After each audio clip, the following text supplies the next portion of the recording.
آج صبح تو مجھے ہارٹ اٹیک آنے والا تھا کیونکہ میرا فون ہی نہیں آن ہو رہا تھا۔ رات کو میں نے چارج پہ تو صحیح لگایا تھا، اب پتہ نہیں صبح کیوں نہیں آن ہو رہا تھا۔ پھر نماز پڑھ کے اللہ سے مانگا تو تھوڑی دیر بعد فون خود آن ہو گیا۔ اٹھ کے نیچے گیا، باجی اور صاحب جی کو بھی ناشتہ دیا اور خود بیٹھ کے اپنا ناشتہ کیا۔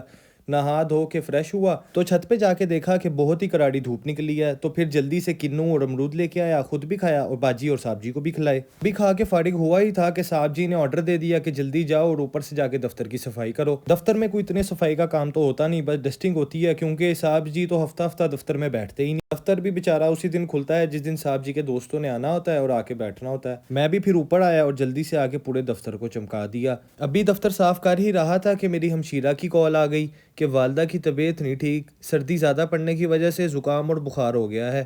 پھر مجھے بھی سمجھ نہیں آئی، جلدی سے والدہ سے بات کی اور ان کو بھی حوصلہ دیا اور اپنے آپ کو بھی حوصلہ دیا، کیونکہ باجی اور صاحب جی سے آج بات نہیں کر سکتا تھا، انہوں نے کسی جگہ دعوت پہ جانا تھا۔ اب آپ لوگ ہی بتائیں کہ میں کس طرح صاحب جی سے بات کروں، ان کو کس طرح مناؤں، کیونکہ میں ابھی تو 3 دن پہلے چھٹیوں سے واپس آیا ہوں، اب میں جانے کی کس طرح ان سے بات کر سکتا ہوں۔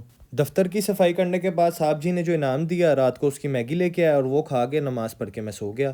کل تک کے لیے اللہ حافظ۔